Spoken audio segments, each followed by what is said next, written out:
Why is it important to you personally that Gentiles learn about Jews and Judaism? I think it's my way of, should I say, fighting anti-Semitism, because if you understand people, it's very hard to say I hate them.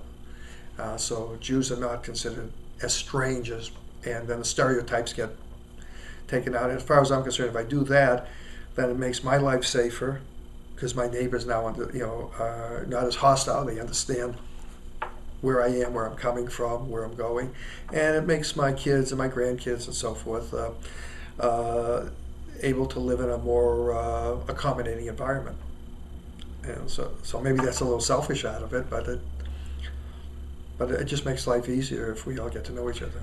So, would you say that that's a benefit to all of society, not just your legacy for more Gentiles to be familiar and fluent with Judaism? I would say definitely they say so. Please tell us about the Walking Together program. Okay, that's again another offshoot. It was a program that was developed as a result of an anti-Semitic incident in New York State, and a rabbi, a priest, and an imam actually got together with the rabbi's major input and put together a program which is very formal. We have a very structured document book, and basically we take fourth, fifth, and sixth grade children and their families, parents, some siblings, and we try to get about 5 Jewish families, 5 Christian families, and 5 Muslim families together for 9 hours of study. And we'll do 3 hours on one day, usually on Sundays here, at a church. And then the following week we'll be at a synagogue, and on the third week we'll be at a mosque. And we get to learn about each other religiously, keep politics out of it, and we also get to go into the sanctuaries of each of the houses of worship and get to understand how they're set up, how the worship process works within these groups. And I guess the one that's most interesting to all is when we go to the mosque, because it is a little different than what we're used to in the Western culture. There's no chairs. There are no chairs. And we time it so that the participants get to attend a service, which is short at that time. And then the imam or one of our facilitators will explain what happened and how Muslims pray and what they think. And that's been very, very successful in enhancing the relationship between the non-Muslim and Muslim communities in the county. So, what Christian movement, what Jewish movement, and what Muslim movement are most of your participants from? Okay, the Christian movement varies. We have Methodist, Lutheran, Catholic.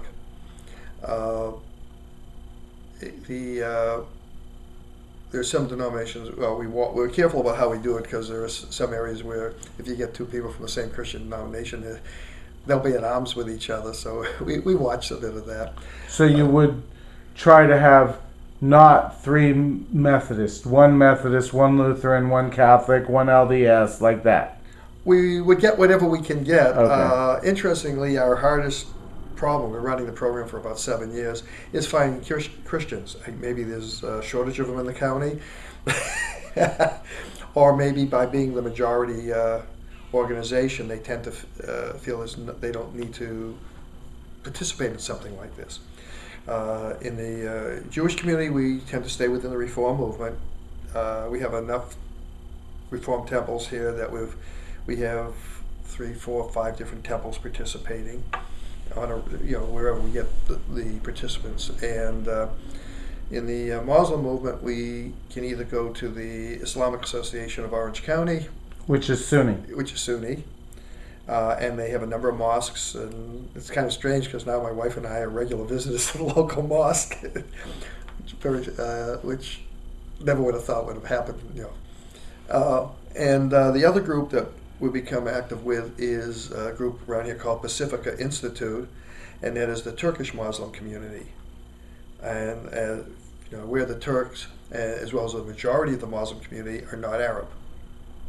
The Arab community is, Arab Muslims are only 20% of the total Muslim population in the world.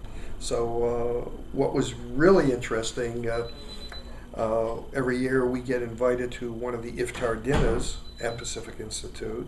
That's the dinner each night during the month of Ramadan, fast all day, and then you have an iftar dinner after sunset, and they like to share that with their friends for introspection, reflection, what have you. So, Do they share revelations?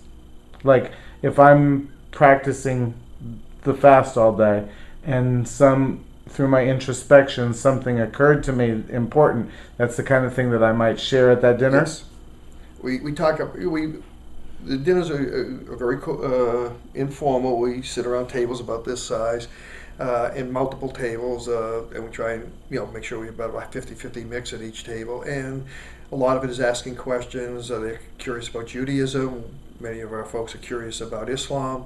And then, of course, being Ramadan, what are the meanings of Ramadan? How do you prepare for it? What sense do you get out of it? And it's a very open and very comfortable relationship. And what was funny was that they've told me to bring my friends. So I invited a lot of my temple friends, and one year the rabbi, her husband, and her kids came, and she was tickled to think that she got an invitation to iftar. And this year we did a commemoration of 9/11 the night before, 9/10/11, with 7 faith groups involved, and because of my involvement, we were able to get the Pacific Institute to participate. So we had a Muslim input, as well as a couple of temples and a number of different Christian faiths in attendance. And that was a very nice evening as well. So, but through walking together, we've managed to go into other parts of the faith communities here and make up comfortable relationships. And now we're even pressured by the participants to have alumni reunions so they can keep meeting their new friends. And it's grassroots, but it's a start. Well, there are other groups. There's one in northern Israel. Rabbi Rosenstein runs that. And it's, I forget what he refers to it, something of the Galilee. And he actually is in an area with a lot of villages that are predominantly Arab and a number of Jewish. The Galil has, Nazareth is in the Galil. Yeah, so. yeah. It's north of Nazareth, near Safat. Yeah. And we've been to visit him, and he runs some very interesting educational programs with the population in the area too. And please tell us about Or Olam. What does it do? Why is it important? And why only for Jews? Okay, well, Or Olam, or Am Olam. Or Am Olam. Am or Olam, yeah. It's something my wife got involved with, and then I got pulled into it. And effectively, it's a support group for the Jewish women at the California Penitentiary in Corona, the CIW, California Institution for Women. And the idea is to provide both religious and emotional support for these women that are incarcerated. Some of them are lifers. And we run a lot of events, whether it's yoga classes for the women, where some of our volunteers come in almost weekly to run yoga classes. We're going to have coming up new. They're going to have a crafts event where the women will be able to make their own talis.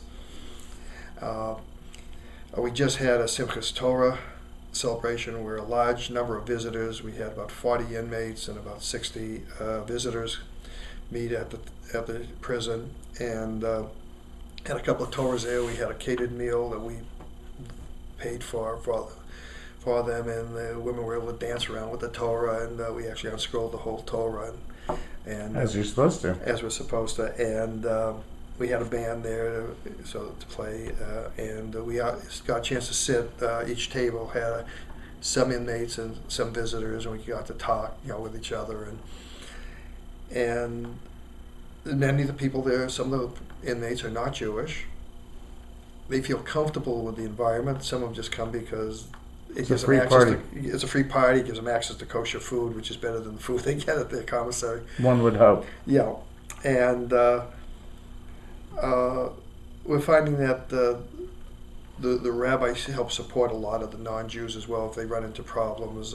Maybe they're more comfortable with the rabbi than they are with some of their own clergy.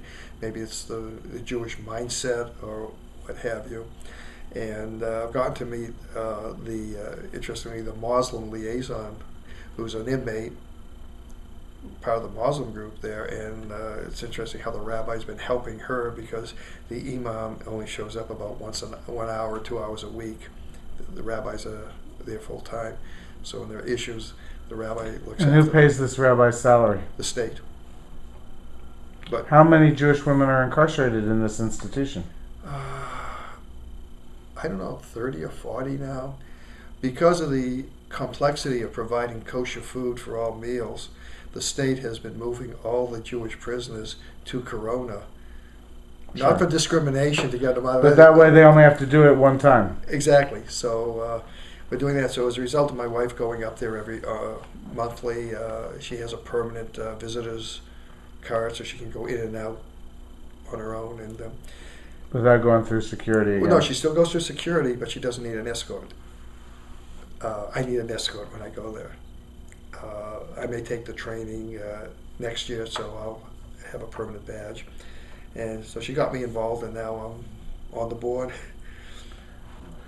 These are women who've been convicted of some major crime. Right now, our society is talking about people like that as though they're disposable. Why do you care what happens to them? Well, they're people. I don't. They're people. I mean, they have their problems. There are a lot of issues there, but at the same time, they are people, and humanity. Just the nature of being, treating people appropriately. It's part of our teachings. You don't lock them up and throw them away. I mean, if you're going to do that, why don't we just euthanize everybody that goes to jail and then get rid of the whole problem, save the money? Obviously, that's abhorrent. So that means we have some level of care for people now. Now, how high do you want to raise the bar? Exactly, but you should treat them should treat them well. And I mean, and for those that are in prison for some number of years and then they're going to go out on parole, when they come out, what are they like? What has prison done to them? And was it a rehabilitation as we talk about prisons being, or did it destroy them to the point that within no time they're going to come back again into prison? Well, if you look at the statistics, the second is more true than the first. True. And so the support groups, to help them while they're there, and then when they're out on parole, we provide some support. Like we've had collections of clothes. So if the women, they don't get much when they go out the door. They get, I believe. Do you have a program to help integrate them? Not, Amar Olam doesn't, but our association with other groups like Beit Teshuvah in Los Angeles is a halfway house. I'm familiar with who they are. They're a drug treatment center as well. Yeah, and they are very active. When the director and a few of her staff were at our Simchas Torah celebration, and they're there with everything, major thing we do, and a few other groups are there as well. Sarah gets involved from San Diego, and other support groups do get involved. You're involved with a lot of causes. Takes up a huge amount of your time. Instead of feathering your own nest, as most people spend most of their time doing. Why do you do it? What do you get out of it? I get a satisfaction on doing something I think that benefits society. I just have to feel that way. I need something to do as well. Obviously, I concerned now that I've retired. What do I do with my life? If people are just workaholics, and when they retire, they usually die very quickly. There's a lot of things you need. You need the physical activity because you need the mental.